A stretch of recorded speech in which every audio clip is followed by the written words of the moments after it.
പ്രിയ വിദ്യാർത്ഥികളെ, ഇന്ന് നിങ്ങൾക്കായി കരുതിയിരിക്കുന്നത് 10ാം ക്ലാസ്സിൻ്റെ രസതന്ത്രം ക്ലാസ്സുകളാണ്. നിങ്ങൾക്കറിയാം, 10ാം ക്ലാസ് എന്ന് പറയുന്നത് നമ്മുടെ പഠനത്തിൻ്റെ തന്നെ ഒരു വഴിത്തിരിവായിട്ട് നിൽക്കുന്ന ഒരു ക്ലാസ്സാണ്.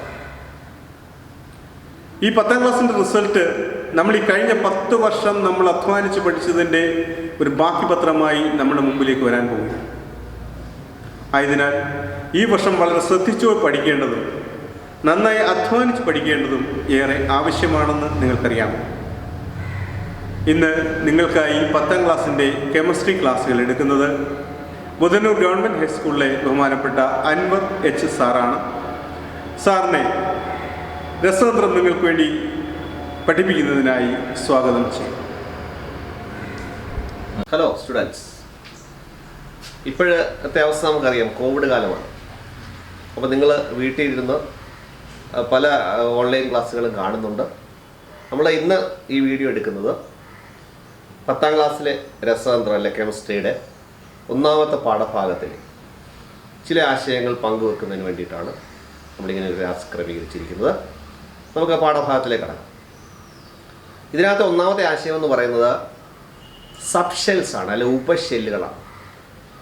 ഉപഷെല്ല് പറയുന്നതിന് മുമ്പ് നിങ്ങൾ കഴിഞ്ഞ വർഷം 9ാം ക്ലാസ്സിൽ മെയിൻ ഷെല്ലുകളെ കുറിച്ച് പഠിച്ചിട്ടുണ്ട്. ആറ്റം എന്താണെന്ന് പഠിച്ചു. ആറ്റത്തിൻ്റെ കേന്ദ്രം എന്ന് പറയുന്നത് ന്യൂക്ലിയസ് ആണെന്ന് പറഞ്ഞു.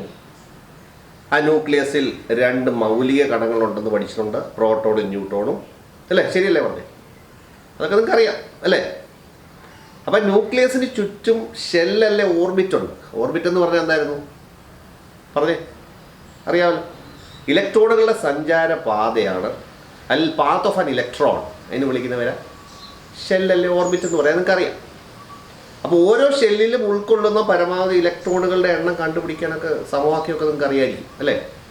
എന്തായിരുന്നു? 2n² 2n² അല്ലേ? അത് വെച്ച് 1ാമത്തെ ഷെല്ലായ കെ ഷെല്ലിൽ എത്ര ഇലക്ട്രോണുകൾ കൊള്ളും? എത്ര? 2 ഇലക്ട്രോൺ. ശരിയാ. 2ാമത്തെ ഷെല്ലായ എൽ ഷെല്ലിൽ, 2ാമത്തെ മെയിൻ ഷെല്ലായ എൽ ഷെല്ലിൽ എത്ര ഇലക്ട്രോൺ കൊള്ളും? 8 ഇലക്ട്രോൺ കൊള്ളും. 3ാമത്തെ മെയിൻ ഷെല്ലായ എം ഷെല്ലിൽ 18 ഇലക്ട്രോണുകൾ കൊള്ളും. അല്ലേ? ശരിയല്ലേ പറഞ്ഞത്? കഴിഞ്ഞ വർഷം നിങ്ങളുടെ ടീച്ചർമാർക്ക് ക്ലാസ്സുകളിൽ പഠിപ്പിച്ചിട്ടുണ്ടായിരിക്കും, ഇങ്ങനെ വരച്ചൊക്കെ കാണിച്ചു കാണും, അതെല്ലാം നിങ്ങളുടെ ഓർമ്മ കാണും. 4ാമത്തെ മെയിൻ ഷെല്ലായ എൻ ഷെല്ലിൽ 32 ഇലക്ട്രോൺസ് ഉണ്ട്. അല്ലേ? അത് നോക്കി, കെ എൽ എം എൻ, ഇതാണ് 4 മെയിൻ ഷെല്ലുകൾ. 1ാമത്തെ മെയിൻ ഷെൽ, 2ാമത്തെ മെയിൻ ഷെൽ, 3ാമത്തെ മെയിൻ ഷെൽ, 4ാമത്തെ മെയിൻ ഷെൽ. ഈ 4 മെയിൻ ഷെല്ലുകളാണ് പഠിച്ചത്. അതിൽ ന്യൂക്ലിയസോട് ഏറ്റവും അടുത്തിരിക്കുന്ന ഷെല്ലെന്ന് പറയുന്നത് കെ ഷെൽ, അതിൻ്റെ അടുത്ത ഷെല്ലെന്ന് പറയുന്നത് എൽ ഷെൽ, 3ാമത്തെ ഷെല്ല് എം, 4ാമത്തത് എൻ.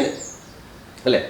ഇതിൽ 2 ഇലക്ട്രോണുകളും എൽ ഷെല്ലിൽ 8 ഇലക്ട്രോണുകൾ കൊള്ളും. ശരിയല്ലേ? എം ഷെല്ലിൽ 18 ഇലക്ട്രോണുകൾ കൊള്ളും. എൻ ഷെല്ലിൽ 32 ഇലക്ട്രോണുകൾ കൊള്ളും. ഈ കാര്യങ്ങളെല്ലാം നിങ്ങൾ കഴിഞ്ഞ വർഷം പഠിച്ചിട്ടുണ്ട്, 9ാം ക്ലാസ്സിലെ നിങ്ങളുടെ ക്ലാസ്സുകളിൽ പഠിച്ചു കാണും. ശരിയല്ലേ? ഇതെല്ലാം കൃത്യമായിട്ട് അറിയാം അല്ലേ? ശരിയല്ലേ പറഞ്ഞത്? ആ, പിന്നെ ഇനി നമുക്ക് പഠിക്കുന്നത് ഉപഷെല്ലുകൾ എന്ന് പറയുന്ന ആശയം, സബ്ഷെൽസ് എന്ന് വിളിക്കും. ഉപഷെല്ലുകൾ.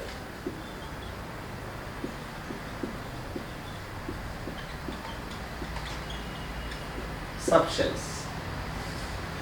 സബ്ഷെൽസ്, മെയിൻ ഷെല്ലിൻ്റെ അടുത്ത ഷെൽസ് ആണ് സബ്ഷെൽ, അല്ലെ മെയിൻ ഷെല്ലിൽ ഉള്ളിലെ ഷെല്ലുകളാണ് സബ്ഷെല്ലുകൾ അല്ലെങ്കിൽ ഉപഷെല്ലുകൾ എന്ന് പറയും.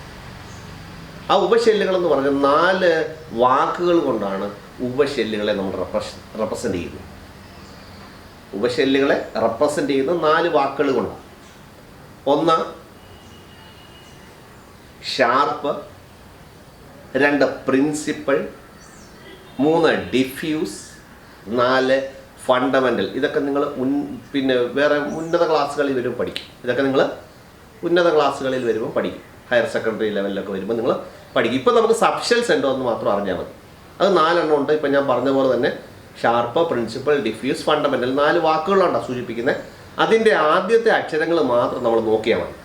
S, P, D, F. ഇതാണ് 4 ഉപശല്ലുകൾ. ഏതൊക്കെയാ? S, P, D, F. ഇതാണ് 4 ഉപശല്ലുകൾ. അപ്പം 4 ഉപശല്ലുകൾ ഏതാണെന്ന് ചോദിച്ചാൽ എസ്, പി, ഡി, എഫ് ആണ്. ഇതിൽ എസ് ഉപശല്ലിൽ 2 ഇലക്ട്രോൺ കൊള്ളും. എസ് ഉപശല്ലിൽ എത്ര ഇലക്ട്രോൺ കൊള്ളും? 2 ഇലക്ട്രോണുകൾ കൊള്ളും. പി ഉപശല്ലിൽ 6 ഇലക്ട്രോണുകൾ കൊള്ളും. പി ഉപശല്ലിൽ 6 ഇലക്ട്രോണുകൾ കൊള്ളും. ഡി ഉപശല്ലിൽ 10 ഇലക്ട്രോണുകൾ കൊള്ളും. എഫ് ഉപശല്ലിൽ 14 ഇലക്ട്രോൺസുകൾ കൊള്ളും. പറഞ്ഞ മനസ്സിലായല്ലോ? 4 ഉപശല്ലുകൾ S, P, D, S, F. S, P, D, F. S ഉപശല്ലിൽ 2 ഇലക്ട്രോൺ, പി ഉപശല്ലിൽ 6 ഇലക്ട്രോൺ, ഡി ഉപശല്ലിൽ 10 ഇലക്ട്രോൺ, എഫ് ഉപശല്ലിൽ 14 ഇലക്ട്രോൺസുകൾ കൊള്ളും. അപ്പം ഇത് സാധാരണ പരീക്ഷകളിൽ എസ് ഉപശല്ലിൽ ഉൾക്കൊള്ളുന്ന പരമാവധി ഇലക്ട്രോണുകളുടെ എണ്ണം എത്രയാണ്, അല്ലെങ്കിൽ ഡി ഉപശല്ലിൽ ഉൾക്കൊള്ളുന്ന പരമാവധി ഇലക്ട്രോണുകളുടെ എണ്ണം എത്രയാണ്, maximum number of electron present in F subshell is dash, അങ്ങനെയൊക്കെ വേണേൽ പരീക്ഷയ്ക്ക് ചോദിക്കാൻ സാധ്യതയുള്ളൂ. അപ്പോൾ ഇതാണ് നമുക്ക് ഇപ്പം പരിചയപ്പെടേണ്ട 4 ഉപശല്ലുകൾ S, P, D, F. Main shell നിങ്ങൾക്കറിയാം, K shell, L shell, M shell, N shell. ഇനി നമുക്ക് ഈ സബ്ഷെല്ലിലെ ഓരോ മെയിൻ ഷെല്ലിലും എത്ര സബ്ഷെല്ലുകൾ വീതമാണ് ഉള്ളത് എന്നൊക്കെ നമുക്ക് നോക്കാം, പരിചയപ്പെടാം. നമ്മൾ നേരത്തെ ഇലക്ട്രോണിക് വിന്യാസം നിങ്ങൾ പഠിച്ചിട്ടുള്ളത് മുഖ്യ ഷെൽ അല്ലെങ്കിൽ മെയിൻ ഷെല്ലിലുള്ള ഇലക്ട്രോൺ വിന്യാസം നിങ്ങൾ നേരത്തെ പഠിച്ചിട്ടുള്ളൂ. ഉപഷെല്ലിലെ ഇലക്ട്രോൺ വിന്യാസം നമ്മൾ നേരത്തെ പഠിച്ചിട്ടില്ല. അപ്പോൾ ഉപഷെല്ലിലുള്ള ഇലക്ട്രോൺ വിന്യാസങ്ങളാണ് നമ്മൾ ഈ 10ാം ക്ലാസ്സിൻ്റെ ആദ്യത്തെ പാഠത്തിൽ ഉൾക്കൊള്ളിച്ചിരിക്കുന്ന ഉപഷെല്ലിലെ ഇലക്ട്രോൺ വിന്യാസത്തെക്കുറിച്ചാണ്. അപ്പോൾ അത് പഠിക്കണമെങ്കിൽ നമ്മൾ ആദ്യം പരിചയപ്പെടേണ്ടതാണ് 4 ഉപഷെല്ലുകൾ എസ്, പി, ഡി, എഫ്. ഇനി നമുക്ക് ഇത് കൂടുതലായിട്ട് അതിൻ്റെ കാര്യങ്ങളൊക്കെ നോക്കാം.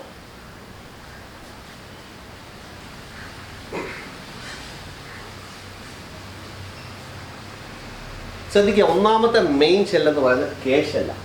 ഒന്നാമത്തെ മെയിൻ ഷെൽ കെ ഷെല്ലാണ്, അല്ലേ? അല്ലെങ്കിൽ മുഖ്യ ഷെൽ എന്ന് പറയുന്നത് കെ ഷെൽ. അതിനകത്ത് ഒരു സബ്ഷെല്ലേ കാണത്തുള്ളൂ, എസ് എന്ന് പറയുന്ന സബ്ഷെല്ലേ കാണത്തുള്ളൂ.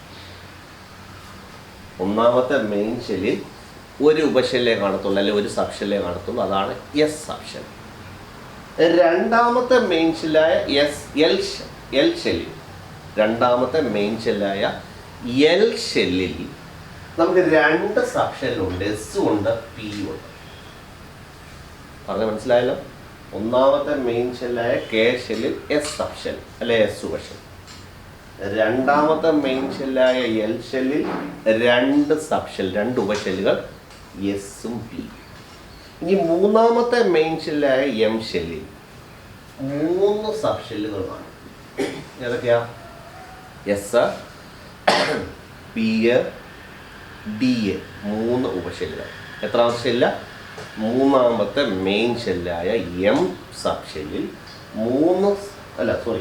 മൂന്നാമത്തെ മെയിൻ ഷെല്ലായ എം ഷെല്ലിൽ 3 സബ്ഷെല്ലുകൾ എസ്, പി, ഡി.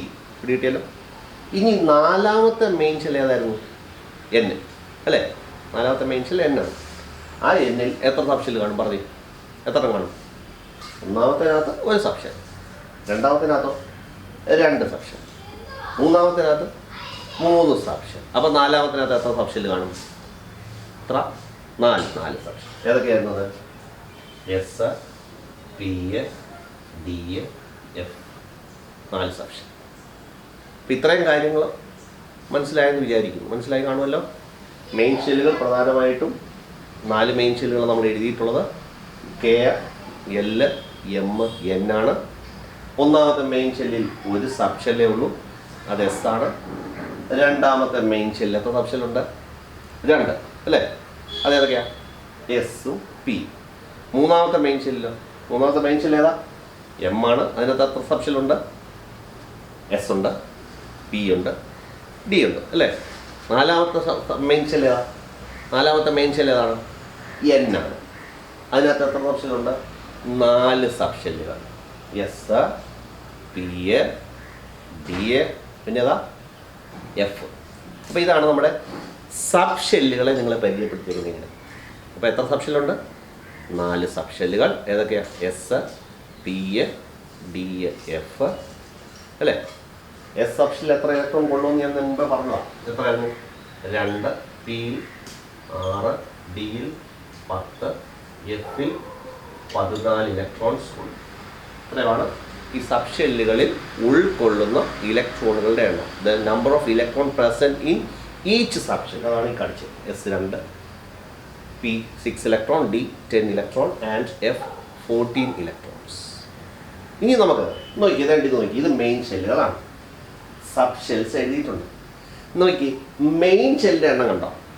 ഇതെത്ര? 1ാമത്തെ മെയിൻ ഷെൽ. അതിനകത്ത് എത്ര സബ് ഷെല്ലുണ്ട്? 1. അതേതാ? എസ് അല്ലേ? 2ാമത്തെ മെയിൻ ഷെൽ ഏതാ? എൽ. എത്രാമത്തെ മെയിൻ ഷെല്ല? 2ാമത്തെ. അതെത്ര? എൽ. അതിനകത്ത് എത്ര സബ് ഷെല്ലുകളുണ്ട്? എത്ര? 2. ഏതൊക്കെയാ? എസും പി അല്ലേ?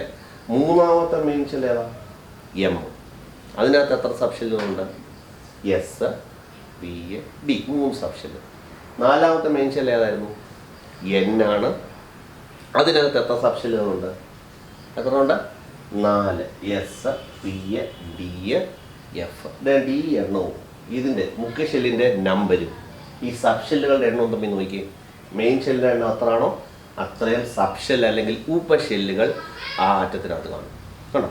1ാമത്തെ മെയിൻ ഷെല്ല് ഒരു ഉപഷെൽ, 2ാമത്തെ മെയിൻ ഷെല്ല് ഉള്ളതെങ്കിൽ 2 ഉപഷെല്ല് കാണും, 3ാമത്തെ മെയിൻ ഷെല്ലിൽ 3 ഉപഷെല്ലുകൾ കാണും, 4ാമത്തെ മെയിൻ ഷെല്ലിൽ എത്ര ഉപഷെല്ല് കാണും? എത്ര? 4 ഉപഷെല്ല് കാണും. ശരിയല്ലേ? സബ്ഷെല്ലുമായിട്ട് ബന്ധപ്പെട്ട് നിങ്ങൾക്ക് തരാനുള്ള ജനറലായിട്ടൊരു ഐഡിയ എന്ന് പറഞ്ഞില്ല. മെയിൻ ഷെല്ലിലെ ഇലക്ട്രോണിക് കോൺഫിഗറേഷൻ, ഇലക്ട്രോൺ വിന്യാസം നമ്മൾ നേരത്തെ പഠിച്ചിട്ടുണ്ട് അല്ലേ?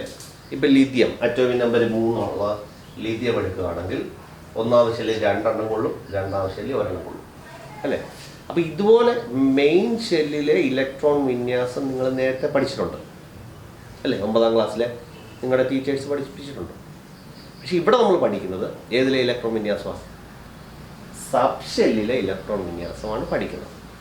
ഈ സബ് ഷെല്ലിലെ ഇലക്ട്രോൺ വിന്യാസം പഠിക്കണമെങ്കിൽ നമ്മൾ മെയിൻ ഷെല്ലിലെ ഇലക്ട്രോൺ വിന്യാസം നമുക്ക് കണ്ടുപിടിക്കണമെങ്കിൽ നമ്മൾ 2n² എന്ന് പറയുന്ന സമവാക്യം വെച്ച് അല്ലെങ്കിൽ ഇക്വേഷൻ വെച്ചിട്ട് ഓരോ ഷെല്ലിലെയും ഇലക്ട്രോണുകൾ എത്ര എങ്ങനെയാണെന്ന് കണ്ടുപിടിച്ചു. അതുപോലെ ഉപഷെല്ലിലെ അല്ലെങ്കിൽ സബ് ഷെല്ലിലെ ഇലക്ട്രോൺ വിന്യാസം കണ്ടുപിടിക്കണമെങ്കിൽ നമുക്ക് ഇതിനകത്തുനിന്ന് ഒരു ഓർഡർ കണ്ടുപിടിക്കണം, ഒരു കാര്യമുള്ളത്. അപ്പോൾ സബ് ഷെല്ലിലെ ഇലക്ട്രോൺ വിന്യാസം നമ്മൾ പഠിക്കണം. അതല്ലോ. അപ്പോൾ നമുക്ക് ശ്രദ്ധിക്കുക, ഇവിടെ 1ാമത്തെ മെയിൻ ഷെല്ലിൽ നമുക്കറിയാം, മുമ്പേ നമ്മൾ പറഞ്ഞ പോലെ 1ാമത്തെ മെയിൻ ഷെല്ലിൽ ഒരു സബ് ഷെല്ലുണ്ട്, 2ാമത്തെ മെയിൻ ഷെല്ലിൽ 2 സബ് ഷെല്ലുകളുണ്ട്, എസ്, ബിയും. 3ാമത്തെ മെയിൻ ഷെല്ലിൽ 3 സബ് ഷെല്ലുണ്ട്, എസ്, പി, ഡി. 4ാമത്തെ മെയിൻ ഷെല്ലിൽ 4 സബ് ഷെല്ലുണ്ട്, എസ്, പി, ഡി, എഫ്. അപ്പോൾ ഇനി ഉപഷെല്ലിലെ അല്ലെ സബ് ഷെല്ലിലെ ഇലക്ട്രോൺ വിന്യാസമാണ് നമ്മൾ കണ്ടുപിടിക്കുന്നത്. അപ്പോൾ ഒരു ആറ്റത്തിൽ 2 ഇലക്ട്രോൺ ഉണ്ടെങ്കിൽ അത് ആദ്യം കൊടുക്കേണ്ടത് 1ാമത്തെ മെയിൻ ഷെല്ലിലെ സബ് ഷെല്ലായിരിക്കും.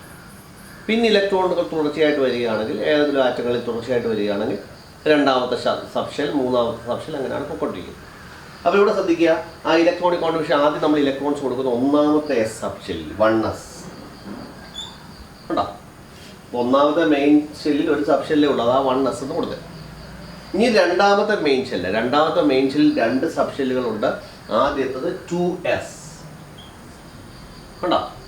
അടുത്തത് വരുന്നത് 2s കഴിഞ്ഞാൽ 2p ഉണ്ടോ? ഇപ്പം 2ാമത്തെ 2 സബ് ഷെല്ലും കഴിഞ്ഞു, 2s കഴിഞ്ഞു, 2p കഴിയും. 3ാമത്തെ സബ് ഷെല്ല് 3 എണ്ണം ഉണ്ട്, 3s, 3p, 3d. 3s, 3p, 3d ഉണ്ടോ? 3ാമത്തെ സബ് ഷെല്ല് കഴിയും. ഇനി 4ാമത്തെ മെയിൻ ഷെല്ലിൽ 4 സബ് ഷെല്ലുണ്ട്. ഏതൊക്കെയാ?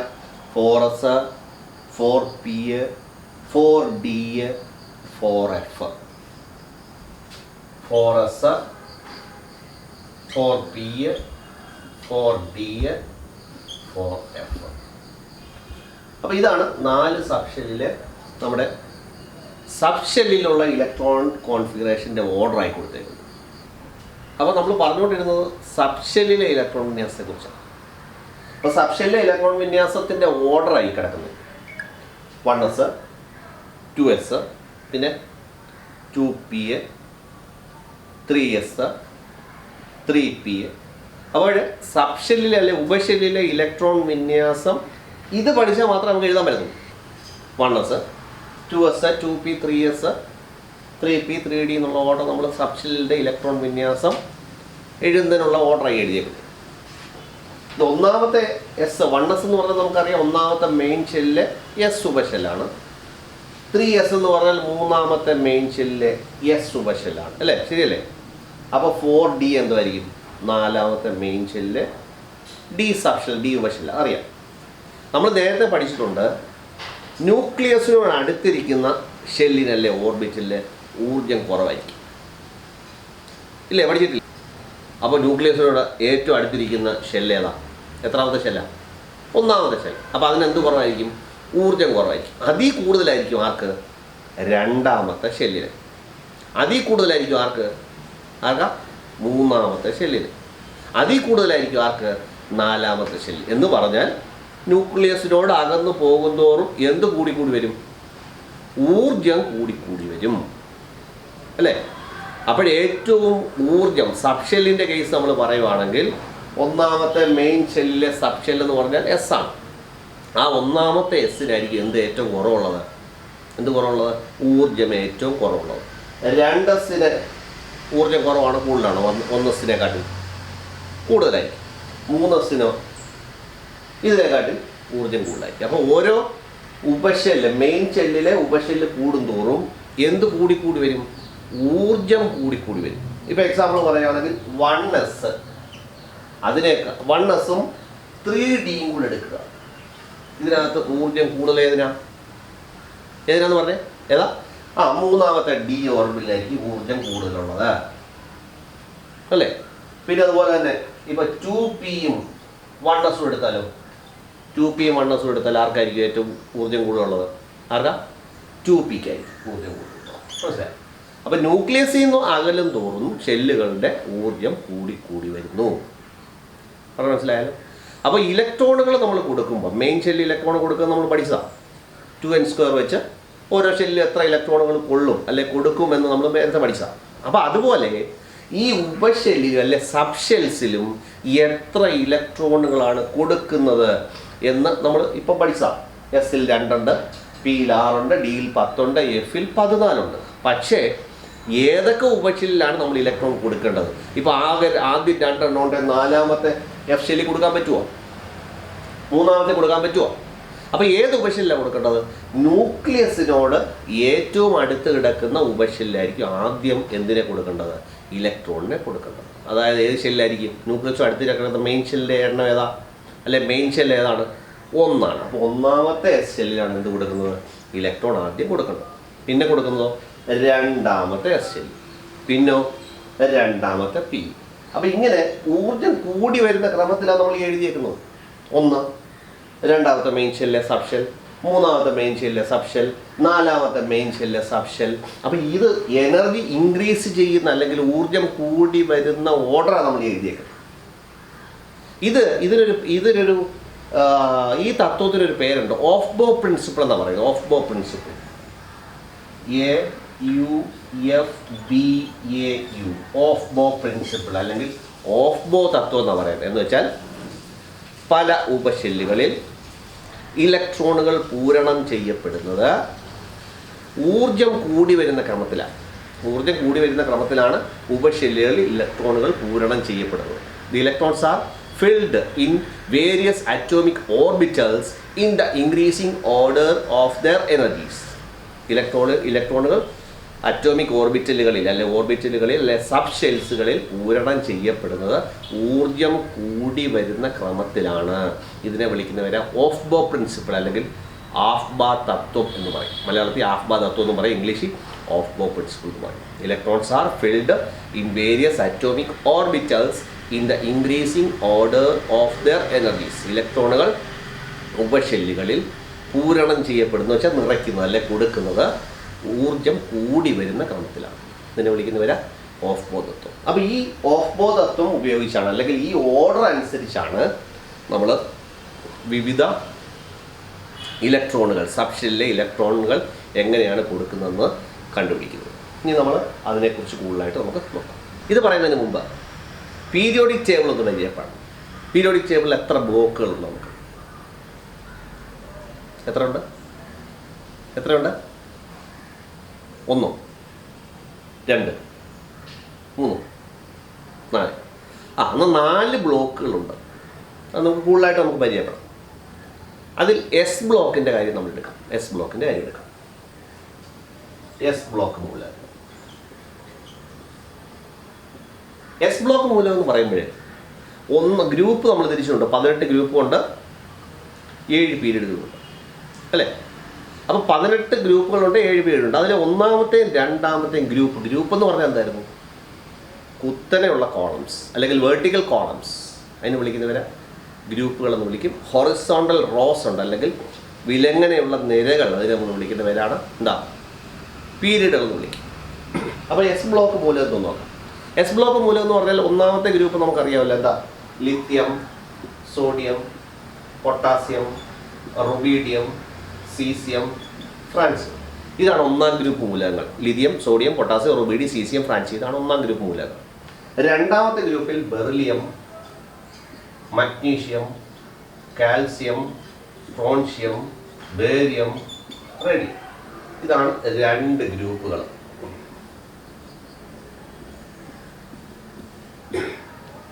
കണ്ടോ? ഒന്നാം ഗ്രൂപ്പ് മൂലകങ്ങൾ കണ്ടോ? Lithium, sodium, potassium, rubidium, caesium, francium. രണ്ടാമത്തെ ഗ്രൂപ്പിലെ മൂലകങ്ങളാണ് beryllium, magnesium, calcium, strontium, barium, radium. ഇത് ഒന്നാമത്തെ ഗ്രൂപ്പിലെയും രണ്ടാമത്തെ ഗ്രൂപ്പിലെ മൂലകങ്ങളാണ്. നമ്മൾ എസ് ബ്ലോക്കിൻ്റെ പ്രാധാന്യം പഠിക്കുന്നത്. അത് ലിഥിയം ലിഥിയം അതിൻ്റെ അറ്റോമിക് നമ്പർ എത്ര? ലിഥിയത്തിൻ്റെ അറ്റോമിക് നമ്പർ എത്ര? 3 അറ്റോമിക് നമ്പർ ലിഥിയം അല്ലേ? നമുക്കറിയാം, നമുക്ക് ഓർഡർ എന്തായിരുന്നു? ആദ്യം ഇലക്ട്രോൺ വിന്യാസ ഓർഡർ സബ്ഷെല്ലിൽ 1s 2s പിന്നെ 2p പിന്നെ 3s പിന്നെ 3p ആണ്. പിന്നെ 3p കഴിഞ്ഞിട്ട് ഏതാ? 3d. പിന്നെ എസിൽ ഒന്നാമത്തെ എസിൽ ഒരെണ്ണം, രണ്ടാമതാകുമ്പോൾ എസും ബി ഉണ്ട്, മൂന്നാമതിൽ എസും പിയും ഡി ഉണ്ട്, നാലാമതിൽ 4s പിന്നെ 4p 4d 4f അങ്ങനെ ശരിയാണല്ലോ. അപ്പോൾ ഇവിടെ നമുക്ക് ലിഥിയത്തിൻ്റെ അറ്റോമിക് നമ്പർ 3 ആണല്ലോ. എസിൽ ഇവിടെ ഒന്നാമത്തെ എസ് സബ്ഷെല്ലാണ് ആദ്യം ഇലക്ട്രോൺ കൊടുക്കേണ്ടത്.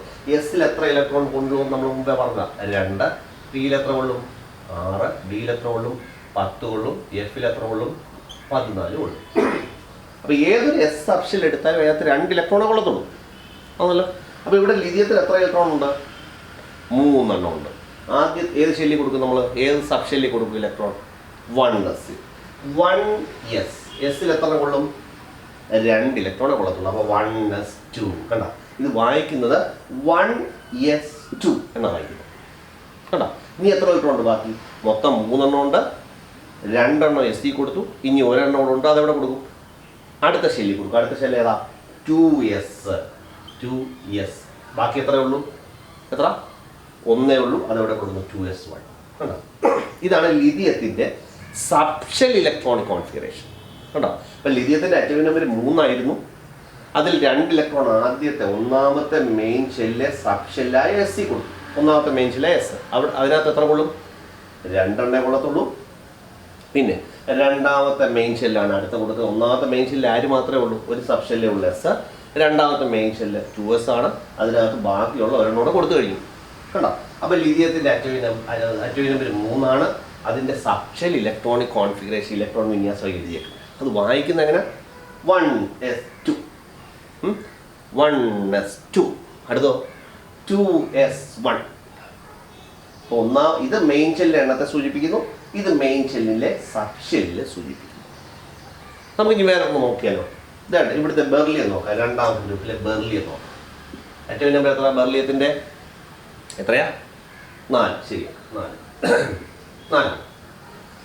അപ്പം നോക്കിയേ, ആദ്യം നമ്മൾ എവിടെ ഇലക്ട്രോൺ കൊടുക്കുന്നത്? ഏത് സബ്ഷെല്ലിലാണ് ഇലക്ട്രോൺ കൊടുക്കുന്നത്? ഒന്നാമത്തെ എസ് ഷെല്ലിൽ. അപ്പോൾ 1s അല്ലേ? അവിടെ എത്ര കൊള്ളും? എത്ര ഇലക്ട്രോൺ കൊള്ളും? എസിൽ എത്ര ഇലക്ട്രോൺ കൊള്ളും? എസ് സബ്ഷെല്ലിൽ 2 ഇലക്ട്രോൺ കൊടുത്തു കണ്ടോ. 2 ഇലക്ട്രോൺ പോയി, ബാക്കി എന്തോ ബാക്കി എത്ര ഉണ്ട്? 2. അതെവിടെ കൊടുക്കും? എവിടെ? രണ്ടാമത്തെ എസ് ശരിക്കും 2s2 കേട്ടോ.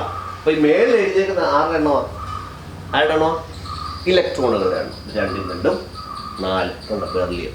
അടുത്ത് നോക്കിയേ മഗ്നീഷ്യം നോക്കിയേ. മഗ്നീഷ്യത്തിൻ്റെ അറ്റോമിക് നമ്പർ എത്രയാണെന്ന് പറയാം? എത്രയാ? 12 കേട്ടോ. മഗ്നീഷ്യത്തിൻ്റെ അറ്റോമിക് നമ്പർ 12. നമുക്ക് നോക്കാം.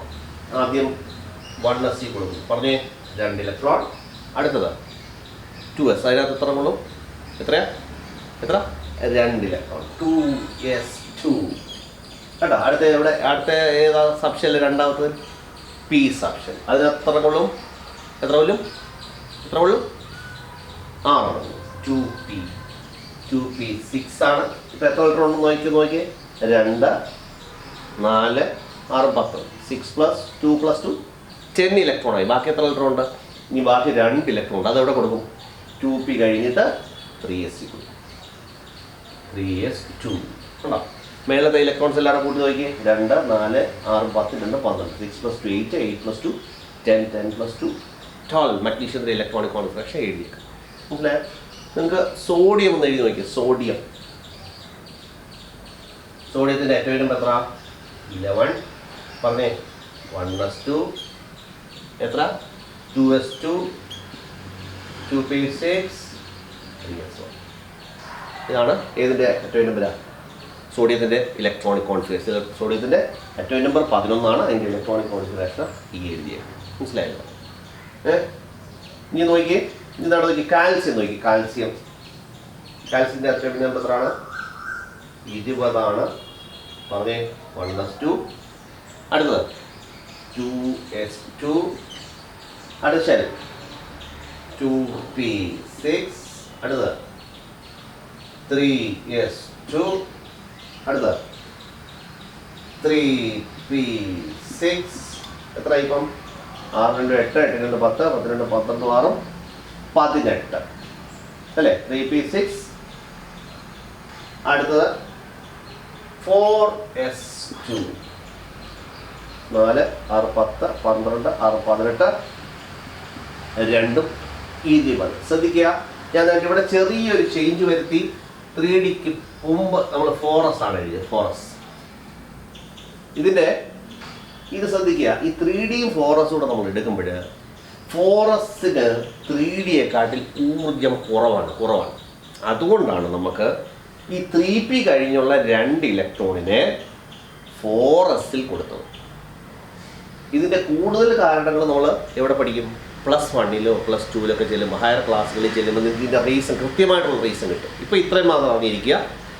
4sഉം 3Dയും കൂടെ കമ്പയർ ചെയ്യുമ്പോൾ, താരതമ്യം ചെയ്യുമ്പോൾ ഊർജം കുറവായതുകൊണ്ട്, ആർക്ക്? 4sന് 3Dയേക്കാൾ ഊർജം കുറവായതുകൊണ്ട് നമ്മൾ ആദ്യം 3p കഴിഞ്ഞുള്ള 2 ഇലക്ട്രോൺസ് ഉണ്ടെങ്കിൽ അത് ആർക്ക് കൊടുക്കും? 4sന് കൊടുക്കും. 4s കണ്ടോ? അപ്പോൾ ഇതാണ് നമ്മുടെ കൃത്യമായിട്ടുള്ള ഇലക്ട്രോണിക് കോൺഫിഗറേഷൻ അല്ലെങ്കിൽ ഇലക്ട്രോൺ വിന്യാസ സബ്ഷെല്ലിലെ ഇത് തമ്മിൽ നോക്കുമ്പോൾ ഇതിന് എനർജി കുറവായതുകൊണ്ട് അല്ലെങ്കിൽ ഊർജ്ജം കുറവായതുകൊണ്ട് 4s ഇവിടെ എഴുതുന്നു.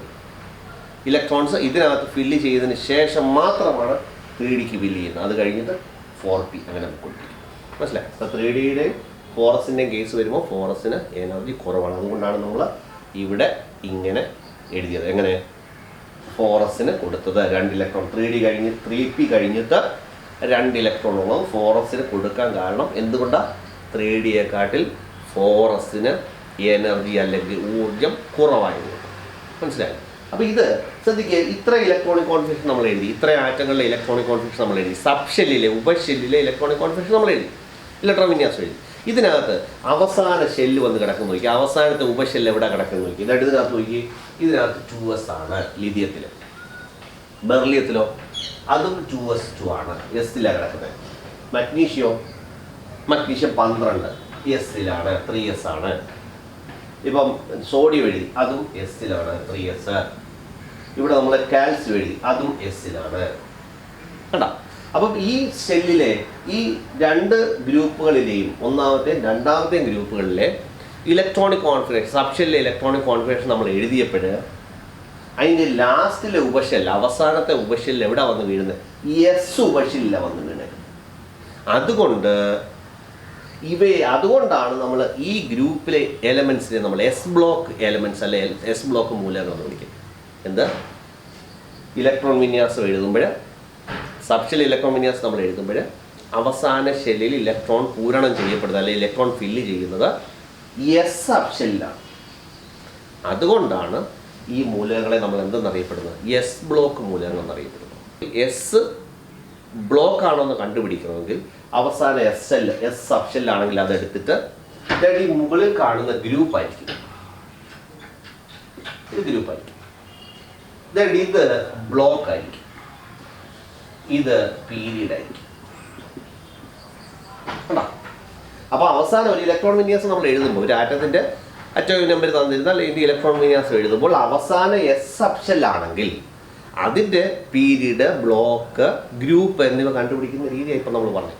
ഇലക്ട്രോണിക് കോൺഫിഗറേഷൻ എഴുതിയിട്ട് അവസാന എസ് സബ്ഷെല്ലാണെങ്കിൽ ഇത് എസ് സബ്ഷെല്ലിൽ ഇതിന്റെ ഗ്രൂപ്പിന്റെ എണ്ണം, ഗ്രൂപ്പ് എന്ന് പറഞ്ഞാൽ ഇതായിരിക്കും ഗ്രൂപ്പ്, 2 ആയിരിക്കും ഗ്രൂപ്പ് എന്ന് പറയുന്നത്.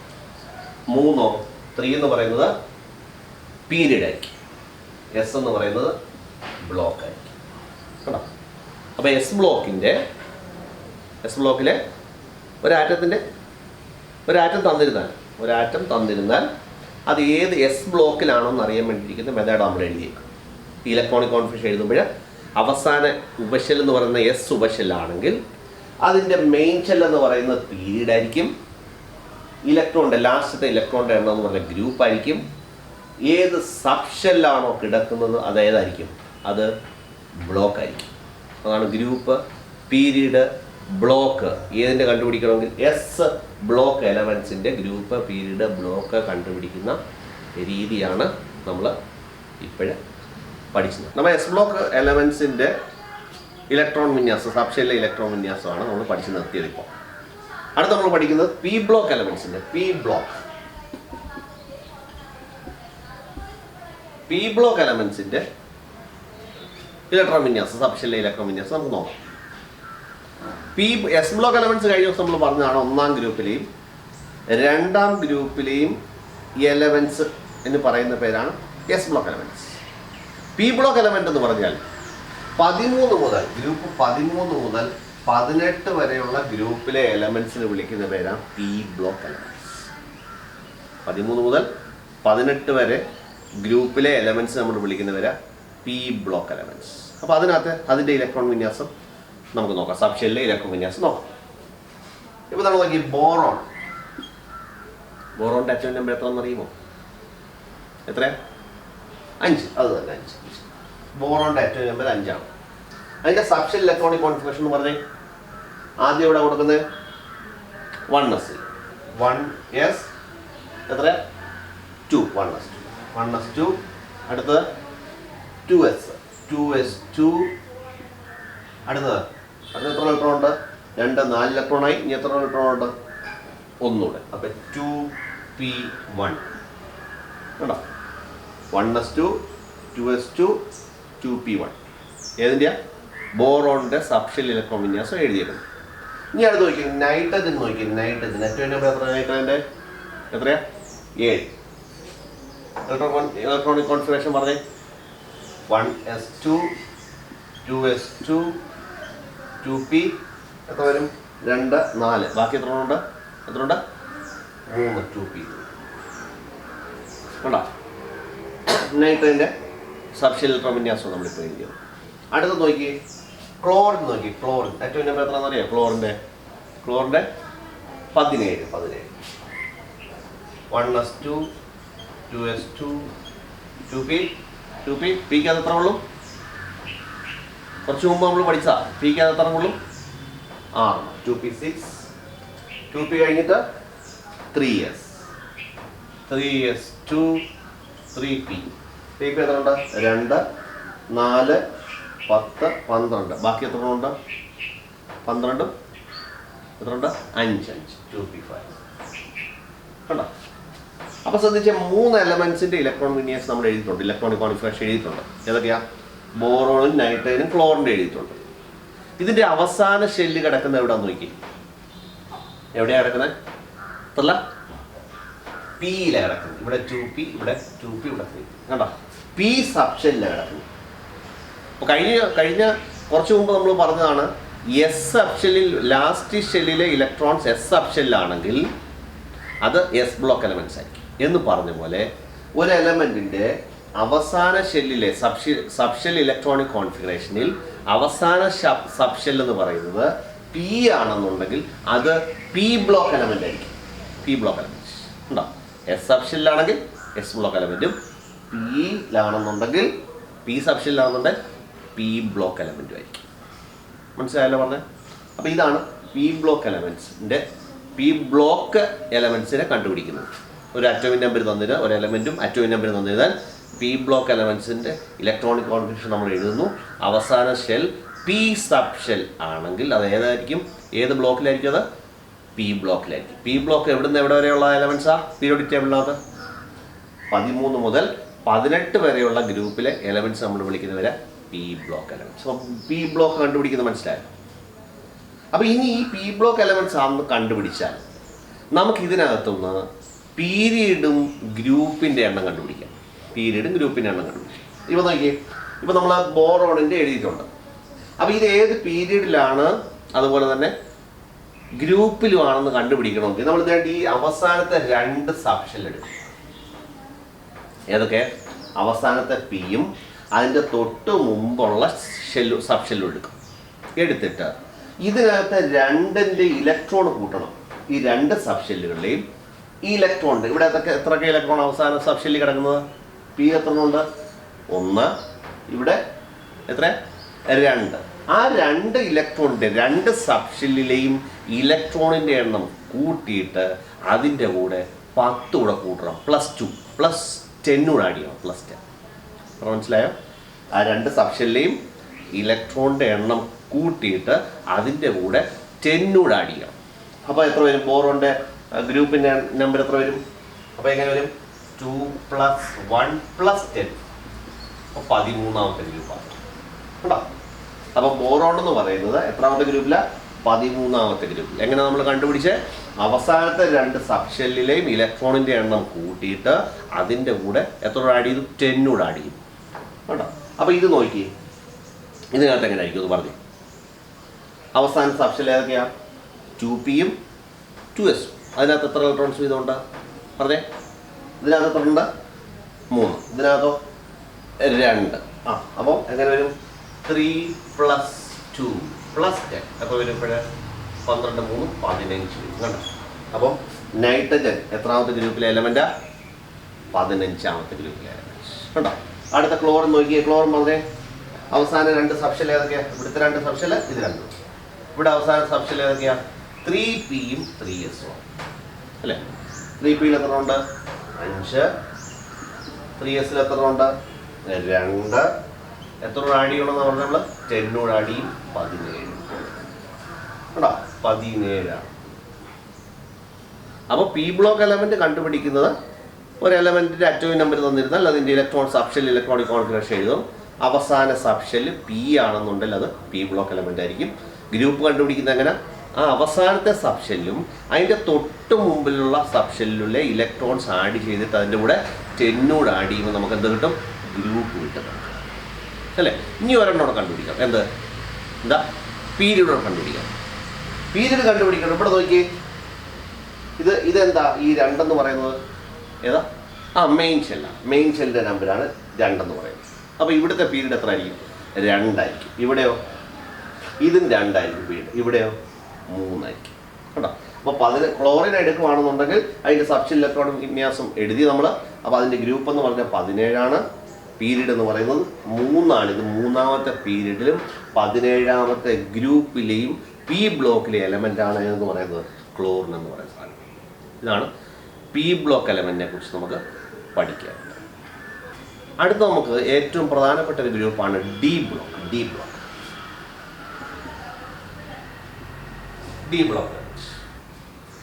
ബ്ലോക്ക് എലമെന്റ് എന്ന് പറയുമ്പോൾ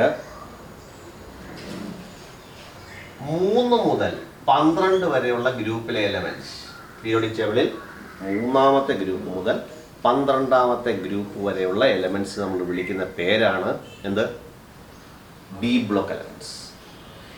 അല്ലെങ്കിൽ നമ്മൾ പറയുകയാണെങ്കിൽ പീരിയോഡിക് ടേബിളിന്റെ മിഡിൽ ഭാഗത്തായിട്ട് കിടക്കുന്ന എലമെന്റ്സ്, അതിന് വിളിക്കുന്ന പേരാ ഡി ബ്ലോക്ക് എലമെന്റ്സ്. ഇവയ്ക്ക് വേറൊരു പേരുണ്ട്, ട്രാൻസിഷൻ എലമെന്റ്സ് വിളിക്കും. ട്രാൻസിഷൻ എലമെന്റ്സ്, ട്രാൻസിഷൻ എലമെന്റ്സ് അല്ലെങ്കിൽ മലയാളത്തിൽ പറയും സംക്രമണ മൂലകം എന്ന് വിളിക്കും.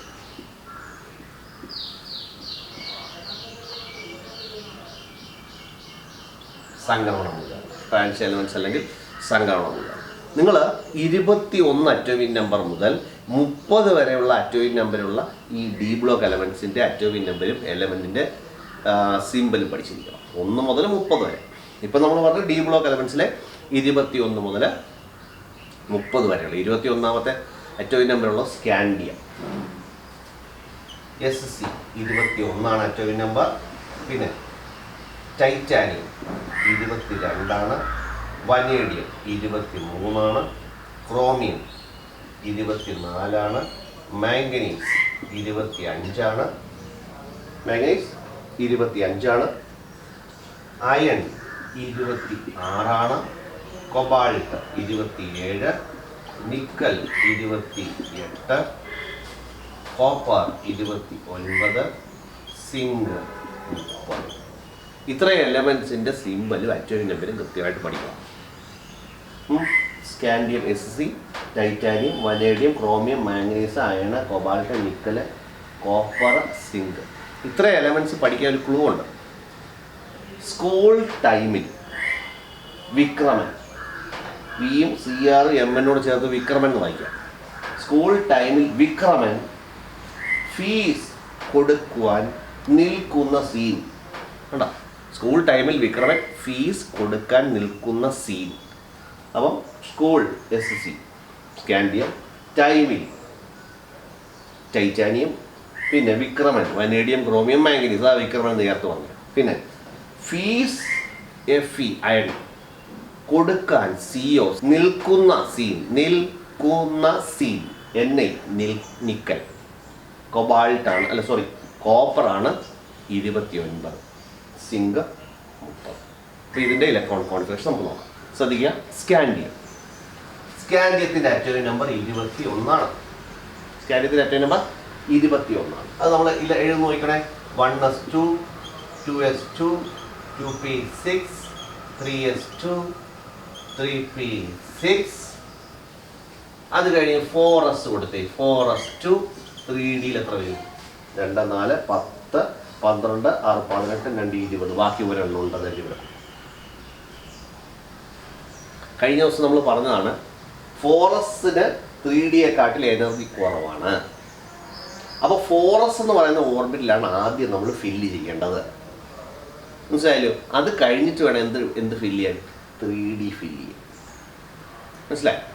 4sന് എനർജി കുറവായതുകൊണ്ട് ആദ്യം ഫില്ല് ചെയ്യുന്ന 4s ആയിരിക്കും, അത് കഴിഞ്ഞിട്ട് വേണം 3D ഫില്ല് ചെയ്യാൻ. ഇതാണ് സ്കാൻഡിയത്തിൻ്റെ. അടുത്ത ടൈറ്റാനിയം നമ്മൾ പറഞ്ഞില്ലേ, ടൈറ്റാനിയം അതെങ്ങനെ വരും പറഞ്ഞേ? 1s2, 2s2, 2p6, 3s2, 3p6 പറഞ്ഞേ.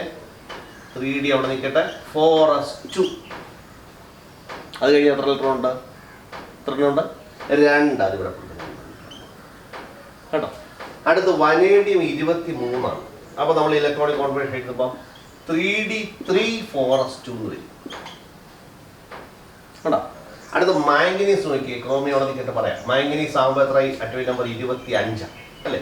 അത് 3D5 വരും, 4s2 കേട്ടോ. അടുത്ത അയൺ 26. എത്ര വരും? 26 വേണമെങ്കിൽ 3D6, 4s2 കേട്ടോ. അപ്പൊ ഇവിടെ ലാസ്റ്റിൽ ഫില്ല് ചെയ്യുന്ന ഓർബിറ്റ് എന്ന് പറയുന്നത് ഏതാ? 3D ഓർബിറ്റിലാണ്. അതുകൊണ്ടാണ് അതിനെ നമ്മൾ ഡി ബ്ലോക്ക് എലമെന്റ്സ് വിളിക്കുന്നത്. അവസാനം ഫില്ല് ചെയ്തത് S അല്ലായിരുന്നു, അപ്പോൾ S ബ്ലോക്ക് എലമെന്റ്സ്. P ആകുമ്പോൾ P ബ്ലോക്ക് എലമെന്റ്. ഇവിടെ അവസാനത്തെ ഇലക്ട്രോൺ ഫില്ല് ചെയ്യുന്നത് ഡിയിലായതുകൊണ്ട് അതിനെ നമ്മൾ വിളിക്കുന്ന വരെ ഡി ബ്ലോക്ക് എലമെന്റ്സ് വിളിക്കും. മനസ്സിലായാലോ? ഇതാണ് ഡി ബ്ലോക്ക് എലമെന്റ്സ്. 21 ആകുമ്പോൾ 3Dയിൽ 1, 22 ആകുമ്പോൾ 3Dയിൽ 2, 23 ആകുമ്പോൾ 3D3, 25 ആകുമ്പോൾ 3Dയിൽ 5, 26 ആകുമ്പോൾ 3Dയിൽ 6, 27 ആകുമ്പോൾ 3Dയിൽ 7, 28 ആകുമ്പോൾ 3Dയിൽ 8, 30 ആകുമ്പോൾ 3Dയിൽ 10. എഴുതിയെടുക്കുന്നുണ്ടല്ലോ, ഉണ്ടല്ലോ. അപ്പോൾ ഇതാണ് ഡി ബ്ലോക്ക് എലമെൻറ്റ്സ്. 2 എലമെൻറ്റ്സിൻ്റെ ഇലക്ട്രോണിക് കോൺഫിഗറേഷൻ ഞാൻ എഴുതിയില്ല. ഏതിൻ്റെയൊക്കെയാണ്? ഏതായിരുന്നു? 24 ക്രോമിയത്തിൻ്റെയും പിന്നെ 24 ക്രോമിയത്തിൻ്റെയും 29 അറ്റോമിക് നമ്പറുള്ള കോപ്പറിൻ്റെയും. അതിപ്പോൾ ഞാൻ എഴുതി.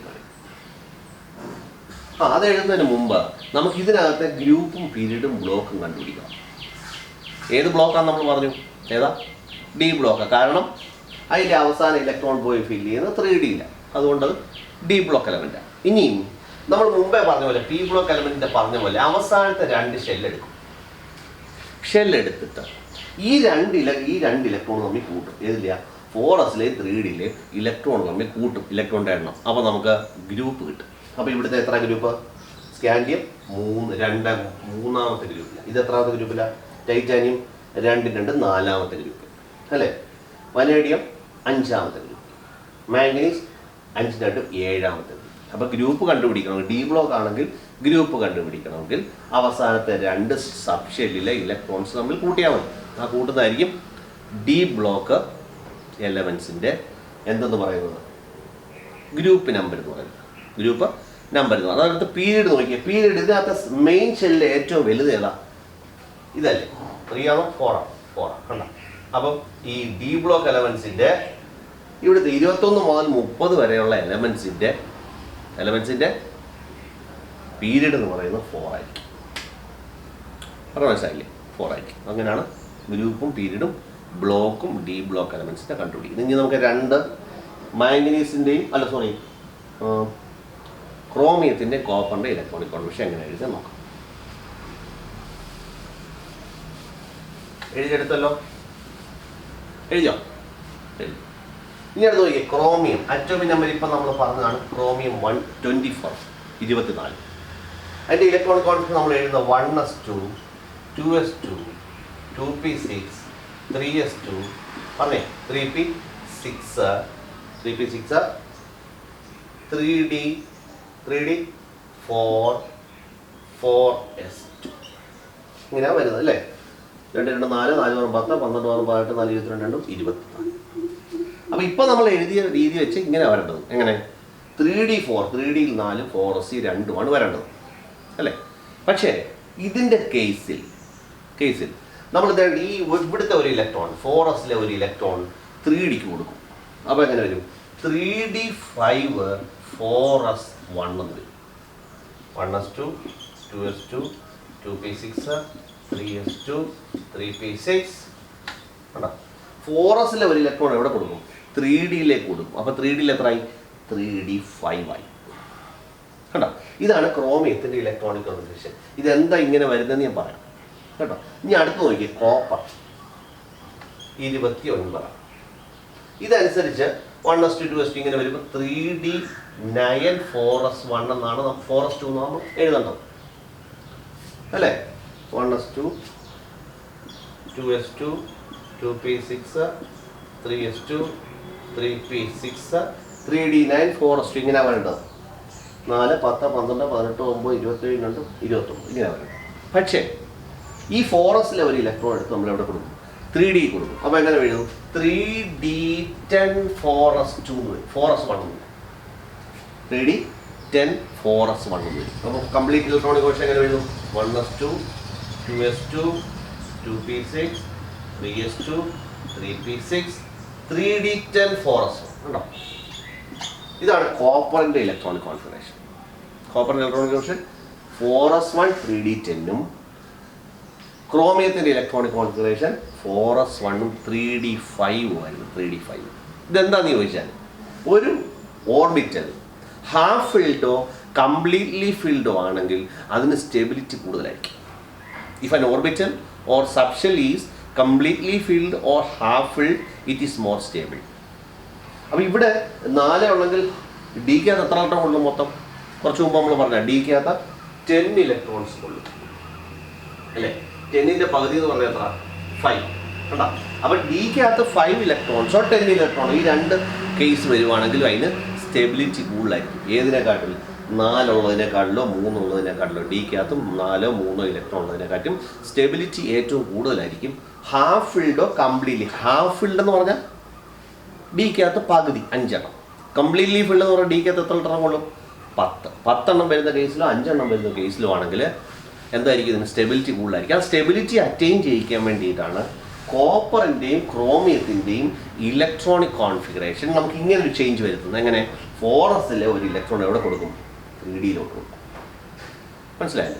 അപ്പോൾ ഇവിടെ ക്രോമിയത്തിൻ്റെ കേസിൽ 3D5ഉം 4s1ഉം, കോപ്പറിൻ്റെ കേസിൽ 3D10ഉം 4s1ഉം ആയിരിക്കും ഇലക്ട്രോണിക് കോൺഫിഗറേഷൻ. അത് മറക്കരുത്. എക്സാമിനേഷൻ പോയിന്റ് ഓഫ് വ്യൂവിൽ ഏറ്റവും ഇമ്പോർട്ടൻ്റ് ഇലക്ട്രോണിക് കോൺഫിഗറേഷൻ എഴുതാൻ സാധാരണ ചോദിക്കുന്നതാണ് കോപ്പറും ക്രോമിയം. ശ്രദ്ധിക്കുക, ഇനി നമ്മൾ പഠിക്കുന്നത് ഓക്സിഡേഷൻ സ്റ്റേറ്റുകൾ പഠിക്കണം. ആ ഓക്സിഡേഷൻ സ്റ്റേറ്റ് പഠിക്കുമ്പോൾ ആ ഓക്സിഡേഷൻ സ്റ്റേറ്റിനകത്തെ ഇലക്ട്രോൺസ് ലോസ് ചെയ്യുകയോ ഗെയിൻ ചെയ്യുമ്പോൾ എങ്ങനെയാണ് ഇലക്ട്രോണിക് കോൺഫിഗറേഷൻ വരുന്നത് നോക്കാം. ഓക്സിഡേഷൻ സ്റ്റേറ്റ് എന്ന് പറഞ്ഞാൽ എന്താണ്? ഓക്സിഡേഷൻ സ്റ്റേറ്റ് എന്താ? ഇലക്ട്രോൺ ലോസ് ചെയ്യുകയോ ഗെയിൻ ചെയ്യുകയോ ചെയ്യുന്ന ഇലക്ട്രോൺസിൻ്റെ എണ്ണം, അതിന് വിളിക്കുന്ന പേര് ഓക്സിഡേഷൻ സ്റ്റേറ്റ്. ഇപ്പോൾ 2 ഇലക്ട്രോൺ ഗെയിൻ ചെയ്യുവാണെങ്കിൽ +2 ഓക്സിഡേഷൻ സ്റ്റേറ്റ് വരും. ഒരെണ്ണം വിട്ടുകൊടുക്കുകയാണെങ്കിലോ അല്ലെങ്കിൽ ലോസ് ചെയ്യുവാണെങ്കിൽ +1 ഓക്സിഡേഷൻ സ്റ്റേറ്റ് വരും, അല്ലേ? അപ്പോൾ ഇവിടെ നമുക്ക് ഇലക്ട്രോണിനെ ഗെയിൻ ചെയ്യുന്ന കേസിലുള്ളതാണ് പഠിക്കുന്നത്. കാരണം ഇതെല്ലാം മെറ്റൽസാണ്. ഏതൊക്കെയാണ്? ട്രാൻസിഷൻ എലമെൻറ്റ്സ് എല്ലാം മെറ്റലാണ്. അതുകൊണ്ട് മെറ്റൽസ് എല്ലാം ഇലക്ട്രോണെ ലോസ് ചെയ്യും. അപ്പോൾ പോസിറ്റീവ് ഓക്സിഡേഷൻ സ്റ്റേറ്റുകളാണ് നമുക്ക് പഠിക്കാനുള്ളത്. ഇപ്പോൾ നമുക്ക് FeCl2, FeCl3, FeCl2,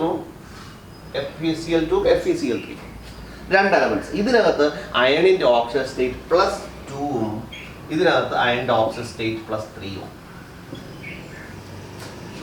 അയണിൻ്റെ oxygen state 2 compound എഴുതിയേക്കുന്നത്. ഒരെണ്ണം FeCl2, മറ്റേത് FeCl3. അപ്പോൾ ഈ ഓക്സിജൻ സ്റ്റേറ്റ് വെച്ച് നമുക്ക് എങ്ങനെയാണ് ഇലക്ട്രോണിക് കോൺഫിഗറേഷൻ എഴുതുന്നത് നോക്കാം. ഇപ്പോൾ Feയുടെ അറ്റോമിക് നമ്പർ എത്ര? ഇപ്പം നമ്മൾ പറഞ്ഞത് എത്രയായിരുന്നു? 26 ആണ്, അല്ലേ? അത് എഴുതുന്നത് 1s2, 2s2, 2p6, 3s2, 3p6, 3d6, 4s2. ഇങ്ങനെയാണ്. മുമ്പ് ഞാൻ പറഞ്ഞില്ലേ 26 ആകുമ്പോൾ D6, 12, 16, 22, 2, 24. 4 + 6 10, 10 + 2 12, 12 + 6 18, 18 + 6 24, 24 + 2 26. ശ്രദ്ധിക്കണം. അപ്പോൾ ഇവിടെ Fe2+ന്റെ ഓക്സിജൻ സ്റ്റേറ്റ് നമുക്ക് എഴുതണം. Fe2+. Fe2+ എന്ന് പറഞ്ഞാൽ അതിൻ്റെ മീനിങ് എന്താ? 2 ഇലക്ട്രോൺ ലോസ് ചെയ്യുന്നത്. ഇലക്ട്രോൺ ലോസ് ചെയ്യുമ്പോൾ എന്ത് കിട്ടുന്നത്? പോസിറ്റീവ് ചാർജ് കിട്ടുന്നു. അപ്പം പോസിറ്റീവ് ചാർജ് എന്ന് പറയുമ്പോൾ ഇലക്ട്രോൺ ലോസ് ചെയ്യുമ്പോൾ കിട്ടുന്നു. അപ്പോൾ ഇവിടെ ഈ കോമ്പൗണ്ടിനകത്ത് 2 ഇലക്ട്രോണിനെ ഇത് ലോസ് ചെയ്തു. ആര് ലോസ് ചെയ്തു? അയൺ ലോസ് ചെയ്തു. അതാണ് Fe2+. അപ്പോൾ ഇതിൻ്റെ ഈ ഓക്സിജൻ സ്റ്റേറ്റിലുള്ള ഇലക്ട്രോണിക് കോൺഫിഗറേഷൻ എഴുതണമെങ്കിൽ ശ്രദ്ധിക്കുക, ഇങ്ങനെ വരും. 1s2, 2s2, 2p6, 3s2, 3p6, 3d6. ഇതാണ് ഇതിൻ്റെ ഇലക്ട്രോണിക് കോൺഫിഗറേഷൻ.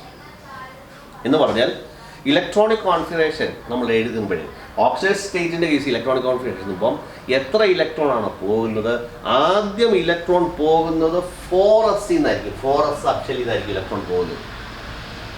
4s സബ്ഷെല്ലിൽ നിന്നായിരിക്കും എന്ത് പോകുന്നത്? ആദ്യം ഇലക്ട്രോൺ പോകുന്നു.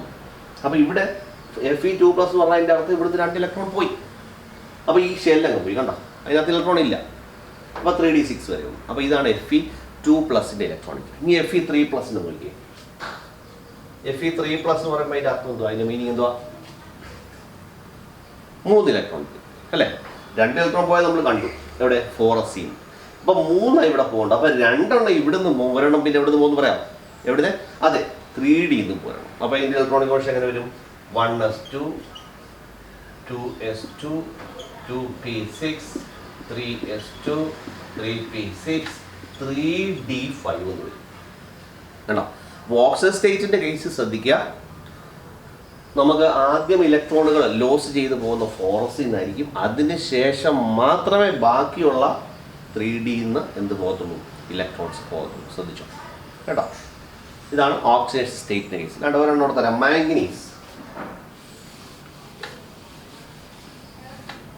മാംഗനീസിൻ്റെ അറ്റോമിക് നമ്പർ എത്ര? 25 ആണ്. അല്ലേ? അവസാന ഇലക്ട്രോണിക് കോൺഫിഗറേഷൻ എങ്ങനെ വരും?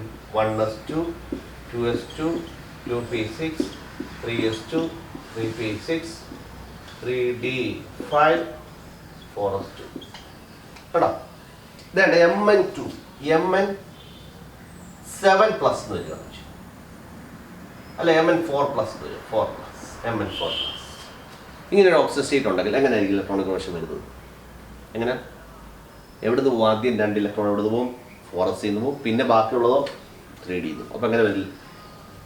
1s2 2s2 2p6 3s2 3p6 4s2 2 പോയി. ഇവിടെ 3d 2 പോകും. അപ്പോൾ അങ്ങനെ വരും 3d.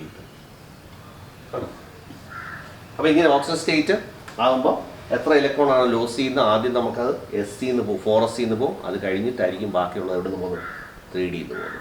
ഇതാണ് oxidation സ്റ്റേറ്റിൻ്റെ കേസിലുള്ള electronic configuration.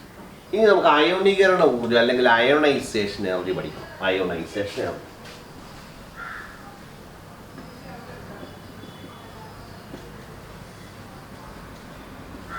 Ionisation energy അയണീകരണ ഊർജ്ജം എന്ന് വിളിക്കും. അയണീകരണ ഊർജ്ജം എന്ന് പറഞ്ഞാൽ അയണൈസേഷൻ എന്ന് പറഞ്ഞാൽ the energy required to remove an electron from an isolated gaseous atom. ഒരു ഐസൊലേറ്റഡ് ഗേഷ്യസ് ആറ്റത്തിൻ്റെ വാതകാവസ്ഥയുള്ള ഒരു ആറ്റത്തിൻ്റെ ബാഹ്യതമ ഷെല്ലിലെ ഒരു ഇലക്ട്രോണിനെ റിമൂവ് ചെയ്യുന്നതിന് ആവശ്യമായിട്ടുള്ള എനർജിക്ക് വിളിക്കുന്നവരാ അയോണൈസേഷൻ എനർജി എന്ന് പറയും. അയോണൈസേഷൻ എനർജിയും ന്യൂക്ലിയസിൻ്റെ എനർജിയുമായിട്ട് എന്തുണ്ട്? റിലേറ്റ് ചെയ്തിട്ടുണ്ട്. ന്യൂക്ലിയസിൻ്റെ എനർജി കൂടുതലാണെന്നുണ്ടെങ്കിൽ അയണൈസേഷൻ എനർജി കൂടുതലായിരിക്കും. അല്ലെങ്കിൽ സൈസ് കുറവാണെങ്കിൽ അയണൈസേഷൻ എനർജി കൂടുതലായിരിക്കും. സൈസ് കൂടുതലാണെങ്കിൽ അയണൈസേഷൻ എനർജി കുറവായിരിക്കും. ഇപ്പോൾ എക്സാമ്പിളിന് നമുക്ക് എസ് ബ്ലോക്ക് എലമെൻറ്റിലെ lithium, sodium, potassium, rubidium, caesium, francium, ഇത് ഫസ്റ്റ് ഗ്രൂപ്പ് എലമെൻറ്റാണ്. കുറച്ച് മുമ്പ് നമ്മൾ പറഞ്ഞതാണ് ഫസ്റ്റ് ഗ്രൂപ്പ് എലമെൻറ്റാണ്. ഇതിൻ്റെ അയണൈസേഷൻ ഇത് അറ്റോമിക് നമ്പർ 3 ആണ് അല്ലേ? ഇവിടെ 2 ഷെല്ല്, ഇവിടെ 3 ഷെല്ല് വരും, ഇവിടെ 4 ഷെല്ല് വരും. ഷെല്ലിൻ്റെ എണ്ണം കൂടി വരും. അപ്പോൾ ഈ ഷെല്ലിൻ്റെ എണ്ണം കൂടുക എന്ന് പറഞ്ഞാൽ എന്തുവാ? അതിൻ്റെ സൈസ് കൂടുക.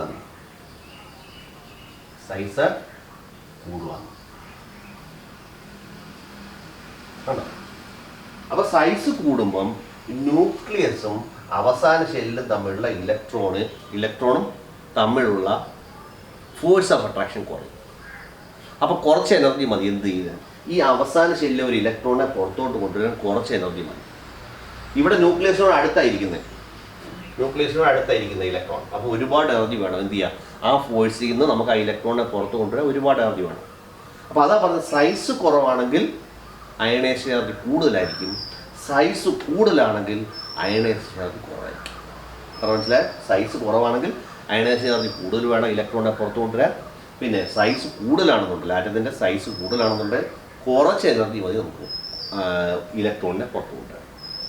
ഇനി അപ്പോൾ ഗ്രൂപ്പിൽ താഴോട്ട് വരുന്നതോറും സൈസ് കൂടുന്നതുകൊണ്ട് അയണൈസേഷൻ എനർജി എന്ത് ചെയ്യും? കുറഞ്ഞു വരും. When the atomic size increases, the ionization energy decreases.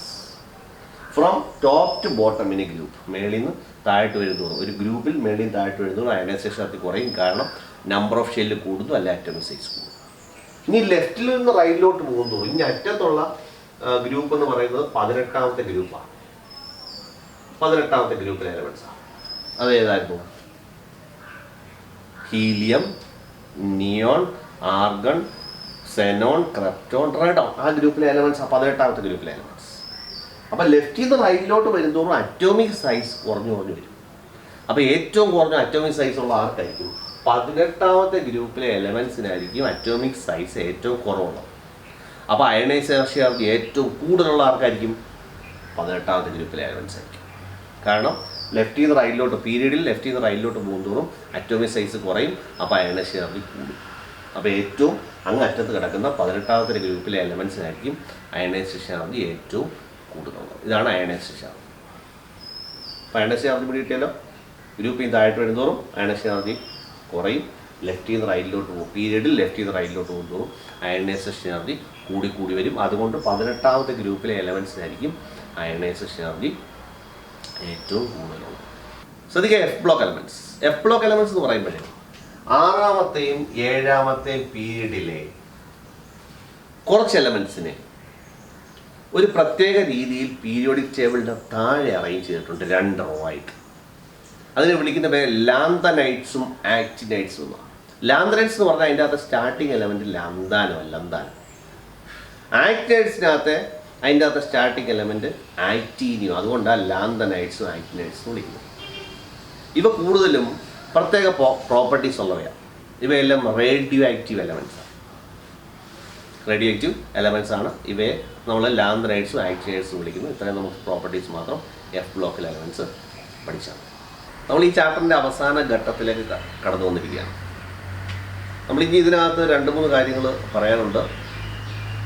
S block, P block, D block, F block ഇവയുടെ പ്രോപ്പർട്ടീസാണ് പറയാനുള്ളത്.